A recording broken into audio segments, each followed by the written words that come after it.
नमस्ते दोस्तों।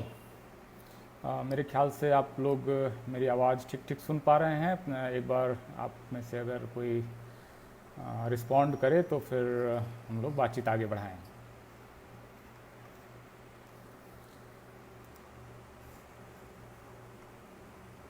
मुझे उम्मीद है कि आप लोग मुझे सुन पा रहे हैं और आपके कमेंट्स भी मैं देख पाऊँगा। देखिए, अभी अभी क्या हुआ है कि जो भारत में सरकारी नौकरियों का जो शिखर होता है, सबसे जो महत्वपूर्ण नौकरी होती है, वो यूपीएससी की सिविल सर्विस की परीक्षा होती है।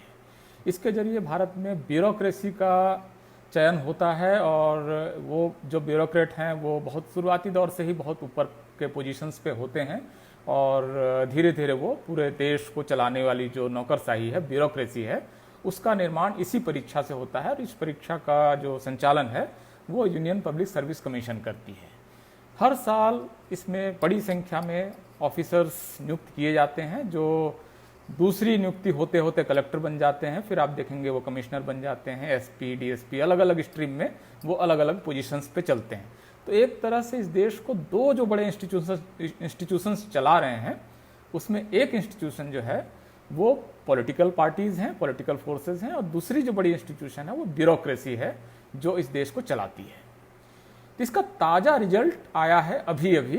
मैं आपको स्क्रीन दिखा रहा हूँ, शायद आप अगर ये स्क्रीन खोल रखी है, अगर आप final result of civil service exam 2019 डालेंगे तो आपको ये रिजल्ट दिखेगा।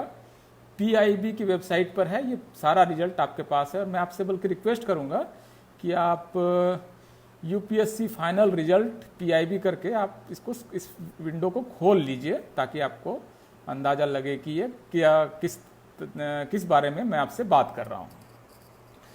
तो अगर आपने ये विंडो खोल लिया है तो अब मैं आपको सर्च सिर्फ ये करना है कि सिविल सर्विस एग्जामिनेशन 2019 रिजल्ट, इसको सर्च करेंगे तो आप पीआईबी की वेबसाइट पे जाएंगे, जो भारत सरकार का रिजल्ट वहीं पर आता है। ये परीक्षाएं 2019 में हुई थी और अगर आप इसमें देखेंगे तो टोटल जो वैकेंसीज थी वो 927 वैकेंसीज थी।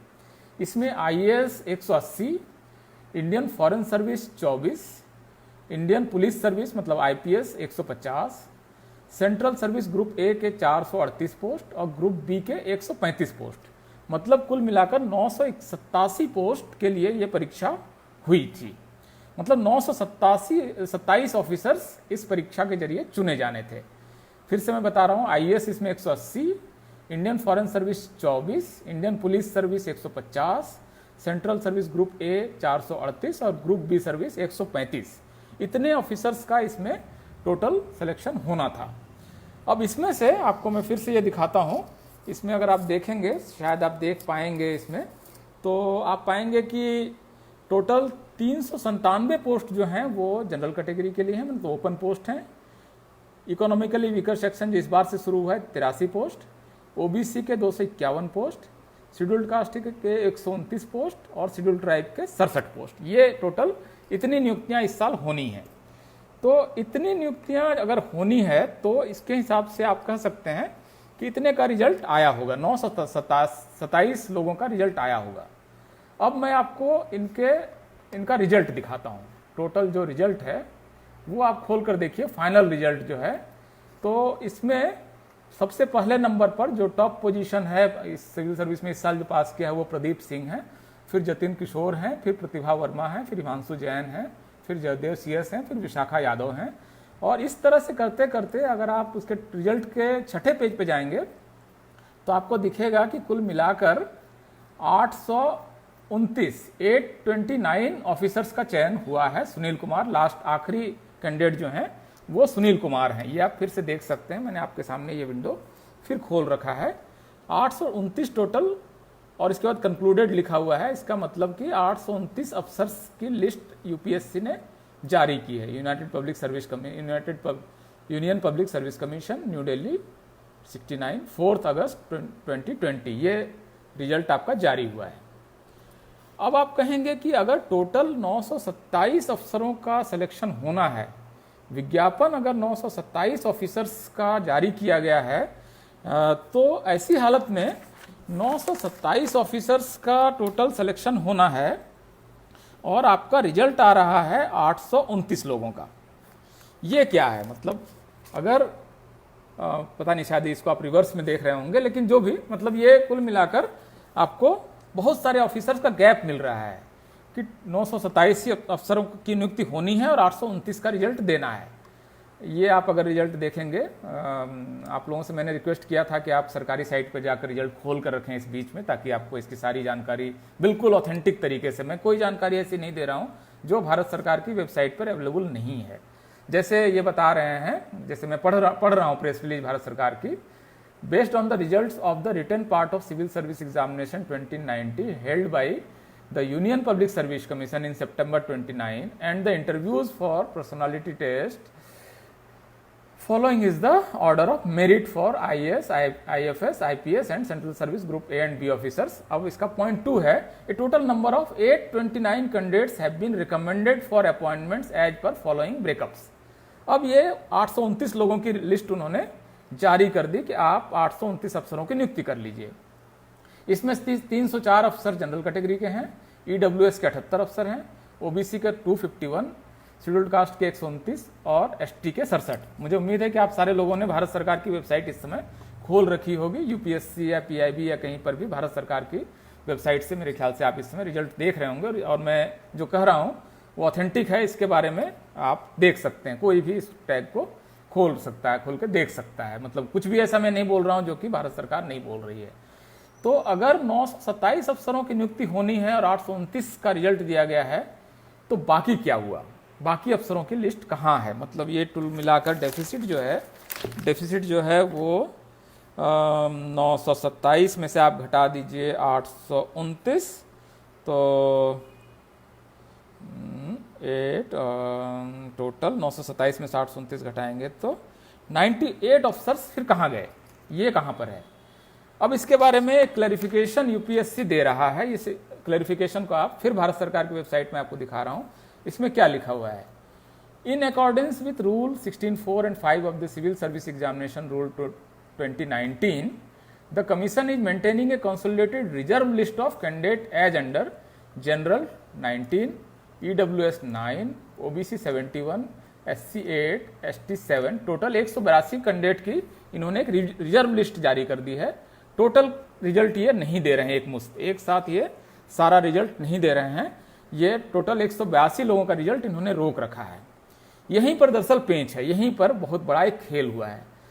खेल ये है दरअसल दोस्तों कि ये जो 91 ऑफिसर्स हैं, ये बाद में जो नियुक्त किए जाएंगे, ये कौन लोग होंगे? दरअसल ये 91 के 91 ऑफिसर्स जनरल कैटेगरी, जनरल में भी अपर कास्ट से ये 91 ऑफिसर्स दरअसल नियुक्त कर लिए जाएंगे। और इस तरह से आपका इस रिजर्वेशन का पूरा जो कॉन्स्टिट्यूशनल फ्रेमवर्क है, इसका उल्लंघन हो जाएगा। ये हुआ क्या है? ओबीसी में 71 की रिजर्व लिस्ट क्या कहती है? क्यों ओबीसी के 71 कैंडिडेट रिजर्व लिस्ट में है? आर्य अभिषेक कह रहे हैं कि फिर से बता दो भाई। मैं पूरा करने के बाद एक बार संक्षेप में एक बार रैपअप फिर से दूंगा, तो जो लोग बीच में जुड़े हैं वो एक बार इसको फिर से सुन ले सकते हैं। मैं आपको ये डिटेलिंग अभी दे रहा हूं, जिन लोगों ने शुरू से देखा है और भारत सरकार की वेबसाइट वो खोल के बैठे हुए हैं, तो उनका समय मैं खराब नहीं करना चाहता हूं।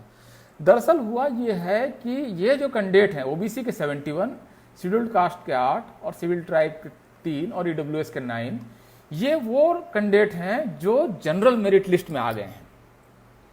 अब चूंकि ये जनरल मेरिट लिस्ट में आ गए हैं और इनको बाहर रखना है, इनको अगर ऑलरेडी ये 91 कैंडिडेट को अगर ये कैंडिडेट को एडजस्ट कर लेते हैं जनरल मेरिट में, तो जनरल कैंडिडेट की संख्या दरअसल घट जाएगी और जो जनरल कैंडिडेट जो अनरिजर्व कैटेगरी है वो सिर्फ 40% रह जाएगी। तो मैं अगर सिविल सर्विस में टॉपर भी हूं तो भी मुझे ये ओबीसी कैटेगरी में प्लेस करना चाहते हैं। इसका मतलब ये हुआ कि ये जो कैंडिडेट्स हैं, ये कैंडिडेट्स अगर जनरल कैटेगरी में जाकर अपना स्थान लेते हैं तो जनरल कैटेगरी छोटी हो जाएगी। सिर्फ ये कोशिश इनकी ये है कि जो जनरल कैटेगरी है, जो जिसको कि इन्होंने दरअसल अपर कास्ट कैटेगरी बना दिया है, वो 50% से कम न हो। दरअसल ये रिवर्स रिजर्वेशन है। ये ओबीसी के कैंडिडेट 71 कैंडिडेट अगर इस समय जनरल कैटेगरी में जाकर अपनी सीट ले लें, तो वो जो अनरिजर्व कैटेगरी है वो वहां पर वो अपना स्थान ले लेंगे। दरअसल इसीलिए ये सारा षड्यंत्र रचा गया है कि शेड्यूल्ड कास्ट और शेड्यूल्ड ट्राइब और ओबीसी के जो कैंडिडेट जनरल कैटेगरी में अपना स्थान बना ले रहे हैं मेरिट में, अब हो सकता है कि टॉपर जो प्रदीप सिंह है वो ओबीसी हो, फिर आपको जो आपको वर्मा है वो ओबीसी है, आपको ये इस तरह के बहुत कैंडिडेट टॉप में जो ओबीसी एससी एसटी के कैंडिडेट बहुत बड़ी संख्या में आजकल चुन के आ रहे हैं, उनको किसी तरीके से इनको अपनी कैटेगरी के अंदर पुश कर देना है।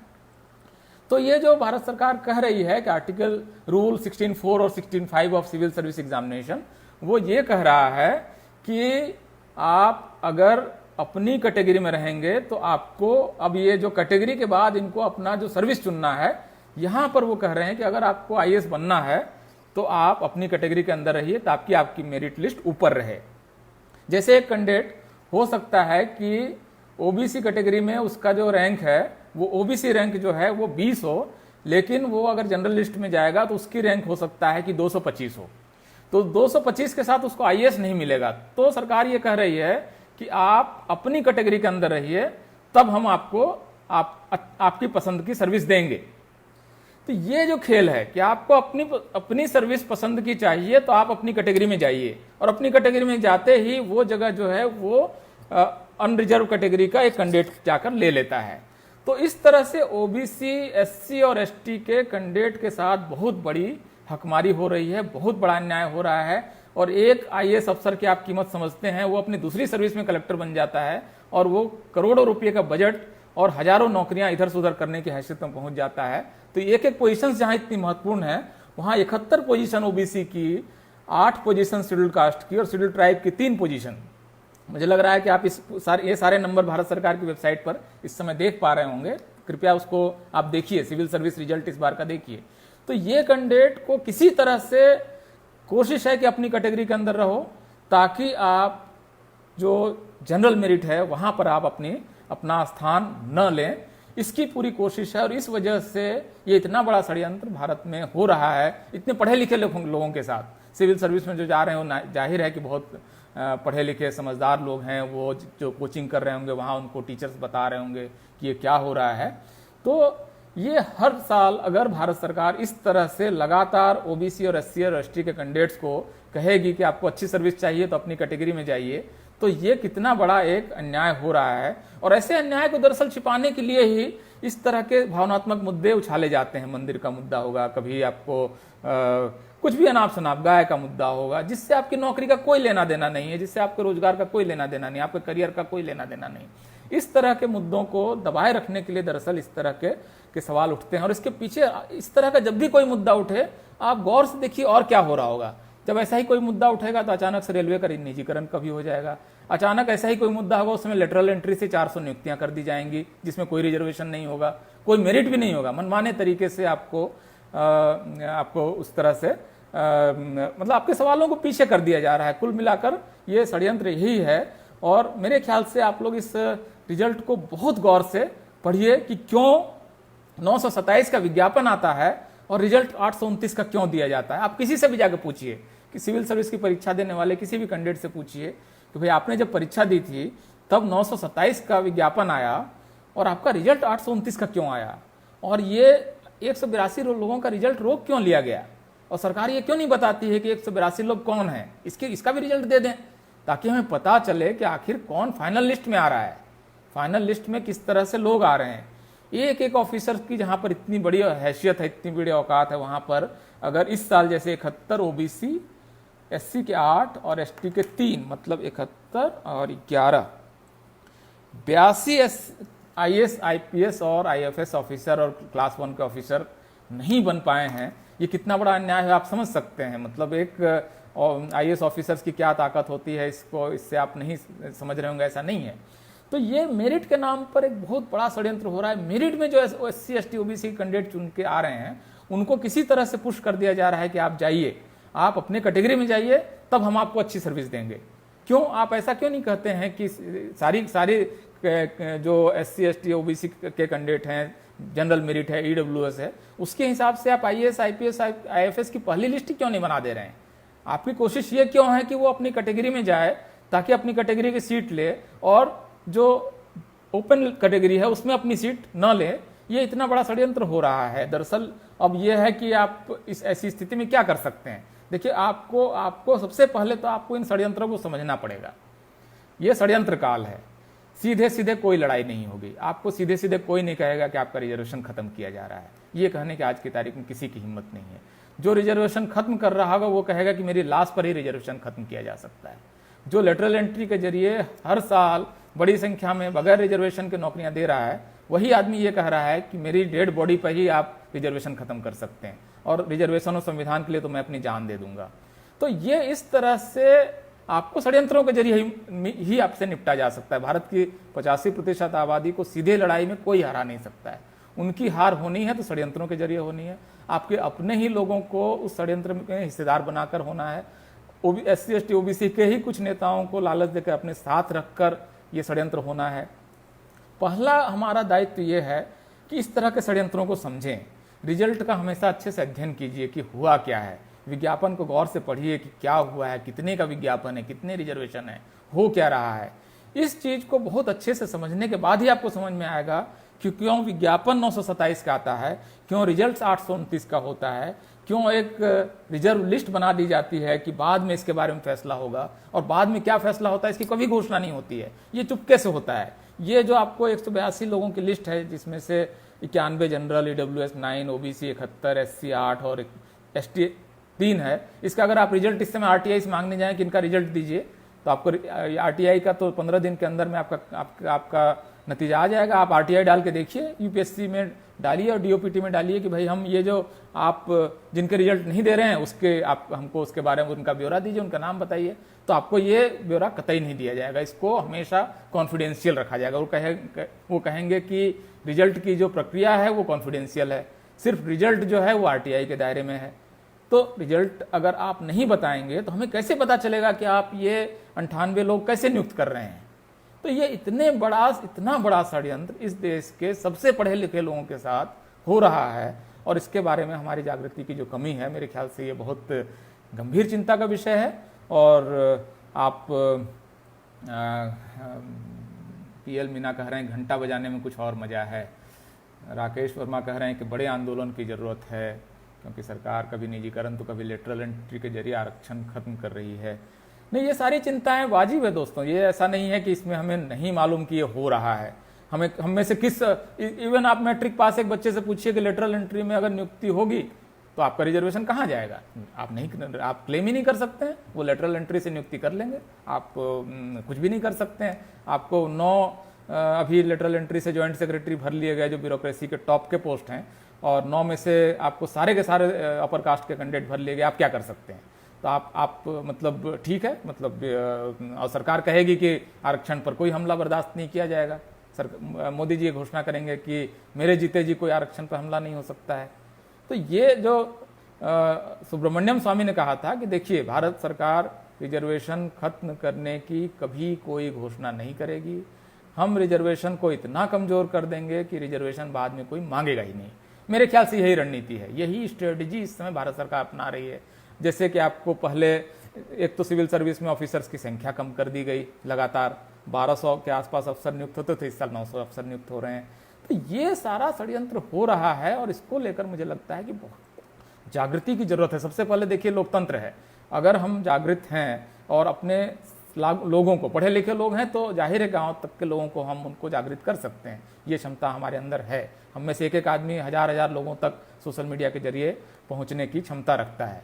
तो ये जो अब पल्लव तिवारी कह रहे हैं क्यों चूतिया बना रहे हो सबको, मतलब ठीक है, आप अगर लग रहा है, आप खुद भारत सरकार का रिजल्ट देख के मुझे समझाइए कि क्यों 927 का विज्ञापन आया था और क्यों 829 का रिजल्ट आया था। तिवारी जी, मैं मान लूंगा कि आपकी बात सही है कि मैं बेवकूफ़ बना रहा हूं। आप समझदार बनाइए ना, आप इसी में कमेंट में बताइए उसका कारण क्या है। तो ये ठीक है कि आपके अपने हित हैं, सीधे सीधे बोलिए कि हमारे तिवारी जी का अपना हित है और इसलिए वो अपनी पोजीशन ले रहे हैं। जैसे बाबा साहब ने कहा था कि भाई आप अपने सामुदायिक हितों से गाइड होते हैं। तो जिन समुदाय का हित आरक्षण को कमजोर करने में है, उनका वो अगर आरक्षण को कमजोर कर रहे हैं तो फिर कोई दिक्कत नहीं है, आप ठीक है। लेकिन आपकी पोजीशन कोई न्याय की पोजीशन नहीं है। न्याय की पोजीशन यही है कि 927 का अगर विज्ञापन आया है तो 927 का रिजल्ट भारत सरकार को देना चाहिए। 829 का रिजल्ट भारत सरकार क्यों दे रही है, इसी प्रश्न को सबसे पहले पूछा जाना चाहिए। और इसको लेकर देखिए, अगर आप बात करेंगे तो ये मत कहिए कि नेता क्यों नहीं बोल रहा है। नेता दरअसल आपकी तरफ देख रहे हैं कि अगर आप में पर्याप्त उसको लेकर अवेयरनेस है तो आपके साथ खड़े हो जाएंगे। उससे पहले आप उम्मीद करेंगे कि कोई पॉलिटिकल पार्टी खड़ी हो जाएगी, ऐसा नहीं होगा। पढ़े लिखे लोगों का सवाल है, बिल्कुल प्रबुद्ध लोगों का मुद्दा है, कोई भावनात्मक मुद्दा नहीं है। बहुत गौर से अपने दोस्तों के साथ बैठकर भारत सरकार की साइट पर जाकर रिजल्ट देखिए, अध्ययन कीजिए कि हो क्या रहा है, क्यों जितने का विज्ञापन आता है उतने का रिजल्ट क्यों नहीं आता है, एक रिजल्ट लिस्ट गुपचुप तरीके से जो अनाउंस नहीं होती वो क्यों जारी हो जाती है, और उसमें फिर उसमें बाद में किसको नियुक्त कर लिया जाता है। भारत सरकार ये लिस्ट कभी जारी नहीं करती है। तो ये जो षड्यंत्र है इसको समझने की जरूरत है। ये यूपीएससी स्कैम है। और मुझे लगता है कि आप सारे लोग, अगर आपने इसको शेयर कर लिया है तो इस वीडियो को बहुत सारे लोग देख रहे होंगे। तो मैं एक बार इस पूरे मामले को रैपअप कर देता हूं। इससे पहले मैं आप सारे लोगों से रिक्वेस्ट कर रहा हूं कि एक बार प्लीज़ शेयर बटन एक बार दबा दीजिए ताकि ये वीडियो ज़्यादा लोगों तक पहुंच सके। प्लीज़ एक बार आप शेयर का बटन दबा लें।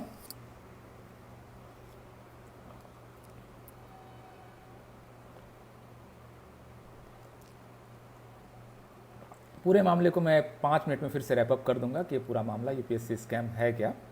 एक बार आप शेयर बटन दबा लें तो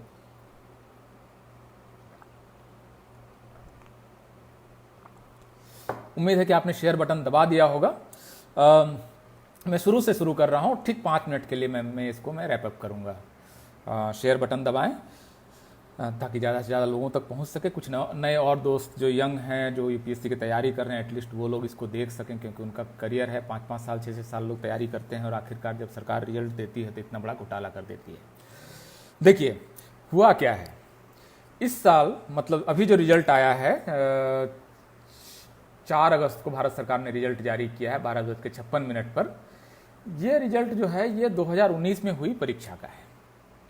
और ये परीक्षा जब विज्ञापन इसका आया था तो टोटल 927 पद के लिए ये विज्ञापन आया था। 927 ऑफिसर्स सेंट्रल सिविल सर्विस में नियुक्त होने थे। इसमें आईएएस के 180 पद, आईएफएस के 24 पद, मतलब इंडियन फॉरेन सर्विस के 24 पद, इंडियन पुलिस सर्विस के 150 पद, सेंट्रल सर्विस ग्रुप ए के 438 पद और ग्रुप बी सर्विस के 135 पद, मतलब कुल मिलाकर 927 पोस्ट के लिए टोटल वैकेंसीज निकली थी। इसमें से जनरल कैटेगरी के लिए 397, ईडब्ल्यूएस के 83, ओबीसी के लिए 251, एससी के लिए 129, एसटी के लिए 67, ये टोटल वैकेंसीज निकली थी। विज्ञापन आप देख सकते हैं, कोई भी आदमी चाहे तो इसका विज्ञापन देख सकता है। अब लेकिन जब रिजल्ट आता है तो हम सारे लोग चौंक गए कि 927 का जो विज्ञापन आया था इसकी जगह भारत सरकार ने सिर्फ 829 लोगों का रिजल्ट क्यों दिया, बाकी लोग कहाँ गए, 98 पोस्ट का रिजल्ट क्यों नहीं आया। तो ये जो 829 लोगों का रिजल्ट आया, इसमें से 304 लोग general category, EWS 78, OBC 251, scheduled caste 129 और शेड्यूल्ड ट्राइब 67, ये टोटल रिजल्ट आया। आप सारे लोग अभी भारत सरकार की साइट पे जाकर ये रिजल्ट देख सकते हैं। इसके साथ सरकार ने जो प्रेस रिलीज जारी की उसमें यह भी बताया कि in accordance with rule 16, 4 and 5 of the civil service examination rules 2019, the commission is maintaining a consolidated reserve list of candidate as under general category 91, EWS 9, OBC 71, SC 8, ST 3 and total 182। तो 829 का result जारी किया गया और 182 candidate की एक reserve list रख ली गई जो भारत सरकार जिसके बारे में लोगों को नहीं बता रही है। इसमें से ओबीसी सबसे ज्यादा है 71। ये लिस्ट क्या है, ये जो हमने जब भारत सरकार से पता किया, और आप सारे लोग भी पता कर सकते हैं, किसी भी अफसर से जो भारत सरकार ने उससे पूछिए, तो दरअसल हुआ क्या है कि ओबीसी के 71 कैंडिडेट जनरल मेरिट में आ गए हैं। इसी तरह शेड्यूल्ड कास्ट के 8 कैंडिडेट जो हैं वो जनरल मेरिट में आ गए हैं और शेड्यूल्ड ट्राइब के 3 कैंडिडेट जनरल मेरिट में आ गए हैं। अब भारत सरकार चाहती है कि इन सारे लोगों को इनकी कैटेगरी में रखा जाए और जनरल मेरिट में इनको न जाने दिया जाए, क्योंकि ये सारे लोग अगर जनरल मेरिट में चले जाएंगे तो जनरल मेरिट से सिर्फ 304 अफसर चुने जाएंगे और चुने जाएंगे। तो ये कुल मिलाकर कोशिश ये है कि ये सारे लोग अपने अपनी कैटेगरी के अंदर पैक हो जाएं और जनरल मेरिट जो ओपन लिस्ट है उसके अंदर न जाएं। इसीलिए भारत सरकार ने 182 कैंडिडेट की एक रिजर्व लिस्ट जारी की और इसमें ओबीसी एससी एसटी के कैंडिडेट्स को इसमें डाल दिया है और इस लिस्ट को पब्लिक नहीं किया गया। अगर आप चाहें कि इसके बारे में आरटीआई जानकारी ले लें तो मैं चैलेंज करता हूं आप में से कोई भी आदमी आरटीआई अभी डाल ले, 10 रुपये लगते हैं, ज़्यादातर जगह तो फ्री भी आरटीआई आजकल जाने लगा है ऑनलाइन। इसमें से कोई भी आपको आरटीआई से जानकारी नहीं मिलेगी कि ये 91 लोग और ओबीसी के 71 लोग कौन हैं जिनका कि आप लिस्ट नहीं जारी कर रहे हैं। दरअसल भारत सरकार की मंशा ये है कि ये सारे लोग अपनी लिस्ट, अपनी कैटेगरी के अंदर ही कोटा लें और जनरल मेरिट लिस्ट में न जाएं। इनको लालच क्या दिया जा रहा है कि अगर आप ओबीसी हैं और अगर आप अपनी कैटेगरी के अंदर रहेंगे तो आपको अच्छी सर्विस मिलेगी, आपको आईएएस मिलेगी। जैसे कि मैं बताऊं कि ओबीसी की जो एक लिस्ट अगर बनेगी अलग से मेरिट में, तो उसमें ओबीसी कैटेगरी में अगर 10वीं मेरिट लिस्ट में कोई होगा तो वो जनरल कैटेगरी की मेरिट में हो सकता है कि 200वें नंबर पे हो। अब उसको कहा जाएगा कि अगर आप ओबीसी मेरिट लिस्ट को क्लेम करोगे तो आप आईएएस बन जाओगे, लेकिन अगर आप जनरल मेरिट लिस्ट में रह जाओगे तो हो सकता है कि आपको आईएएस आईपीएस आईएफएस नहीं मिलेगा। तो ये जो षड्यंत्र है इसके जरिए कोशिश ये हो रही है कि ओबीसी एससी एसटी के लोग अपनी कैटेगरी के अंदर फिक्स हो जाएं और वो जनरल मेरिट को में क्लेम न करें। इसका मतलब ये हुआ कि जनरल मेरिट में 50% लोगों को रिजर्वेशन दे दिया गया है अपर कास्ट को, उसके अंदर एससी एसटी ओबीसी के कोई आदमी एंटर नहीं कर सकता है, क्योंकि उनको कहा जाएगा अगर आप यहां एंटर करेंगे तो आपको आपकी पसंद की सर्विस नहीं मिलेगी। और इस तरह से सरकार ने कुल मिलाकर एससी एसटी ओबीसी के 82 ऑफिसर्स को इस साल आईएएस बनने से, आईपीएस बनने से और आईएफएस बनने से रोक दिया है। 82 अफसर बहुत बड़ी संख्या होती है। एक कलेक्टर आप समझ सकते हैं जो एक आदमी 5 साल में कलेक्टर बन जाता है, ये लोग कितनी बड़ी ताकत रखते हैं। एक कलेक्टर एक जिले का में कितनी बड़ी ताकत रखता है ये आप में से किसी को बताने की जरूरत नहीं। भारत का हर आदमी जानता है कि कलेक्टर किस तरह जिले का मालिक होता है, करोड़ों का बजट होता है, कई हजार नियुक्तियां करता है, कई ठेके देता है। इतना पावरफुल पोजीशन है और इतनी पावरफुल पोजीशन के 82 SC ST OBC positions has been robbed by government and has been given to general category by this conspiracy. I am saying this conspiracy because this is a big scam and that is happening with some or other rules which should be challenged in the court. I don't know whether that will be challenged or not and how the court will respond.